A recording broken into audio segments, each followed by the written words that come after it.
Hello and welcome to another recorded training session for RPMS EHR. My name is Katie Johnson and I am the EHR Integrated Care Coordinator at the Northwest Portland Area Indian Health Board. Hello, today we are going to cover the Wellness tab.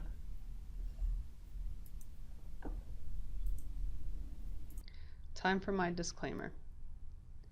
In all of these recordings, the database that I am using is a scrambled training database. It contains no real patient information. The data may look real, but it is not. Hello, today we are on the Wellness tab in EHR. This tab in this case is set up with the menus and different screens down the side. Yours may be different. Just another example of a different way that you can set up an EHR. But the Wellness tab is a lot of information and places to enter or view, actually a lot of things that affect GIPRA numbers, your GIPRA reporting, and if you haven't heard about that, you'll probably learn more about that as you get into clinic flow if you're brand new to Indian Health Service or RPMS EHR.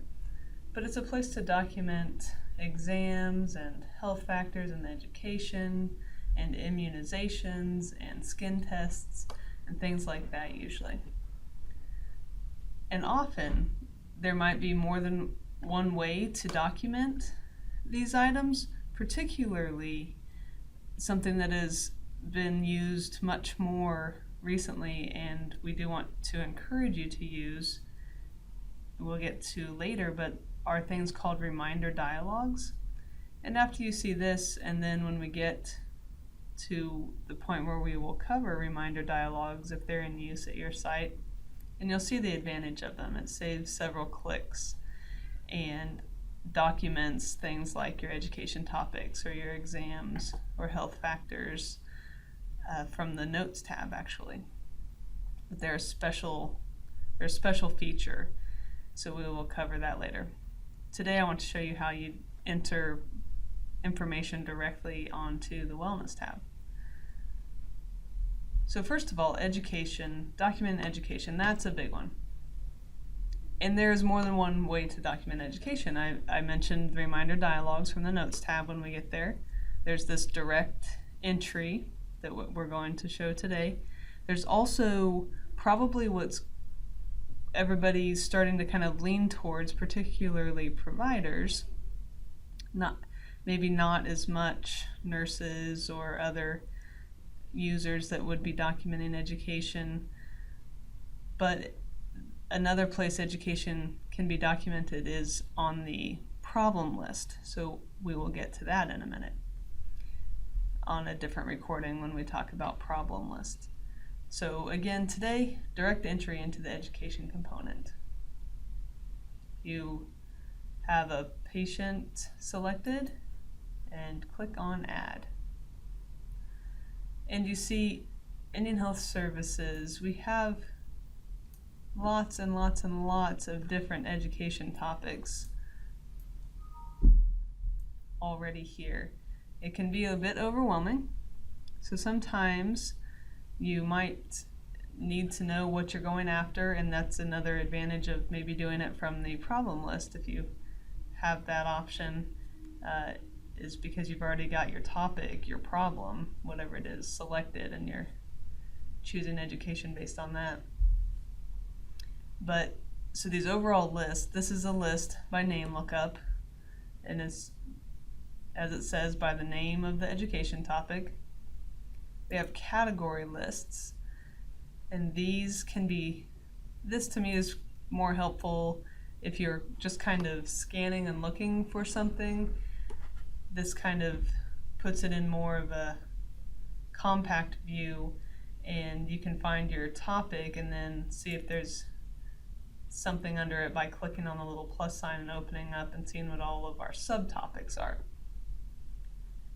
And to take that a step further, just so you know, if you're looking for an education topic to document And you want to know what it is that the patient and family education team that developed these is thinking of when they are saying that you educated on the topic of anticoagulation and the subtopic of disease process, for example here. You can click on this Display Outcome and Standard button down in the lower right-hand corner, and it will give you what the goal of that topic is. So if you ever wonder, or if you're wondering, am I really thinking of the same thing that they're thinking of when I say I'm documenting this education, always just click on that. It also might be a good way if you need to remind yourself, make sure I'm hitting everything I need to cover with this patient, click on that button and it gives you some more details. And also, just as a side note, what it means to document an education topic can be said that you've covered 50% of the standards here listed. So it's not saying that you necessarily reviewed every single thing that's listed here with the patient, but you want to say that you covered at least half of them. And that's just for your own, that's just your own check that you're documenting the education. And as we said, the importance of documenting education is kind of the mantra. If you didn't document it, it didn't happen kind of thing. We know that folks are out there doing great education with the patients and educating their patients all the time. So we just want to make sure that it's getting captured and documented for several reasons. Some of it is for reporting reasons. Some of it is for just good clinical documentation. It helps with on the report side, it helps with your GIPRA.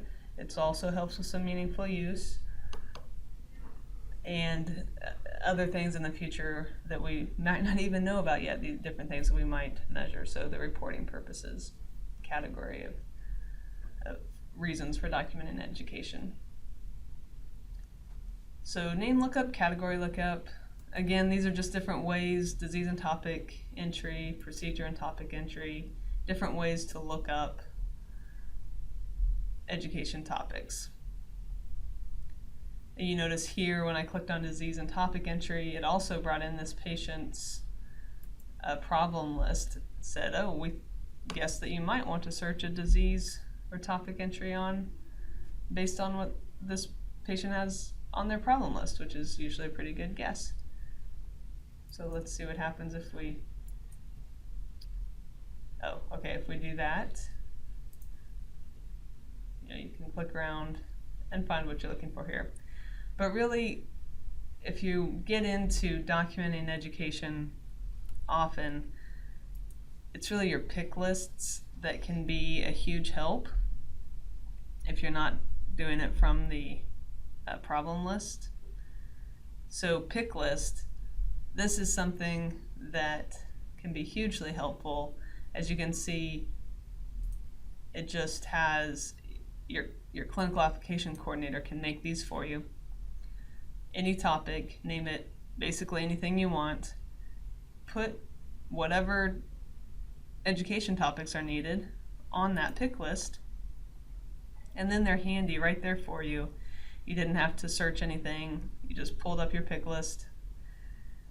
And the other nifty thing about the pick lists is here I can document as many different education topics all at once instead of having to choose them individually each time. So you see I did 4 there at once. The length, say this was really an education focused visit. I spent 20 minutes total on all of these topics. The readiness to learn, the patient was receptive, I chose that, I click OK, and it will document all of those topics all at once. The difference there versus doing it one at a time, you might notice, so see I can only select one of these items at a time. one topic at a time. I'm going to select it. I'm going to I have to put a length. I can use a comment if I want. Readiness to learn. And I can document any of these other things. Most of it is not required, but if you have information to put in there, you can. This goal section here, this is not so much, or this goals section, this goal section is not used that much anymore. It's transitioning over to the patient goals component. So you can document this here, but this is not very heavily used. I'm going to click on add, and there we go. So that was just for one versus a pick list, that you saw that you could select multiple topics at one time, plus you don't have to go scrolling for them. So that's education. The exams and health factors work very similarly. Click on add, but here you can see the list is much smaller. And again, these codes and these exams, these are all predefined with Indian Health Service in our standard code book, and they mean, they're structured data, they mean certain things, and mostly you're documenting these things for reporting purposes to note that I did screen the patient for depression, or I did do an alcohol screening, or whatever it may be. So you can see if you select it, each of these, the results section could be different for each type of exam. You can put comments in and add, and it will show up on there. Health factors, again, very similar.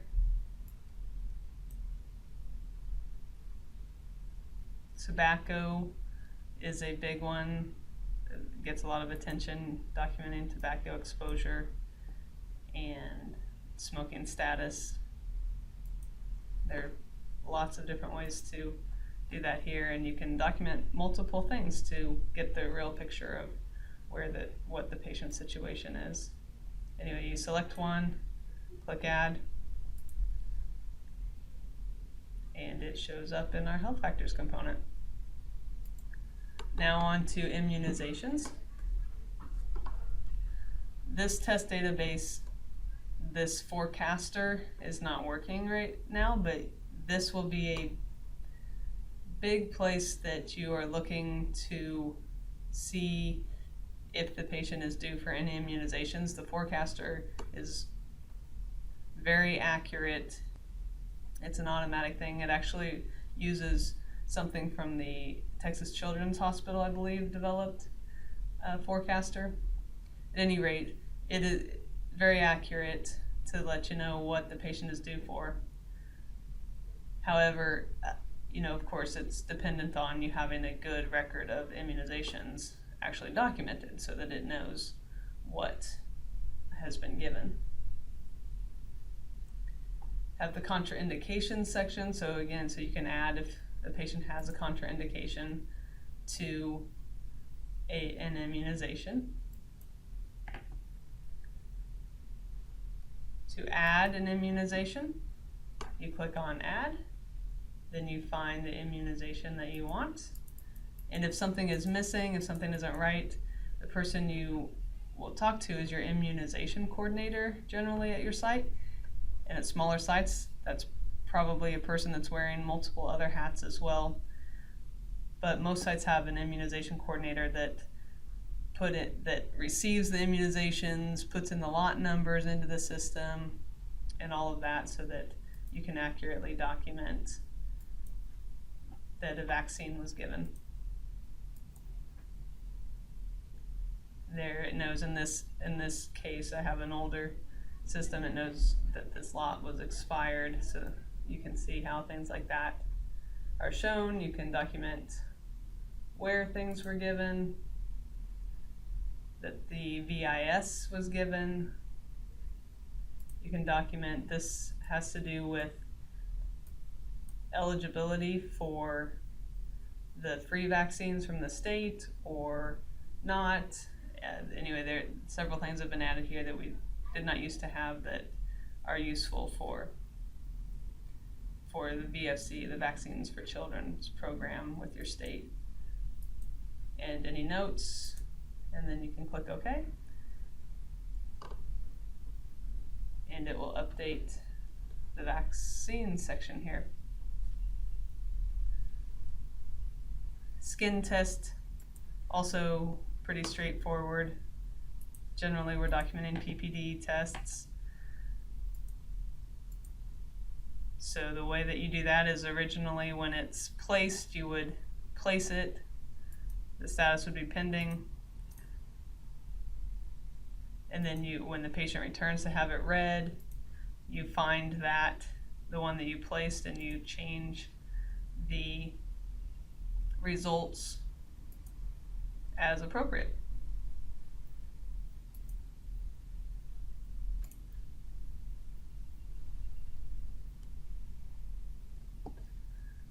So there you have a brief overview of things that are normally found on the Wellness tab.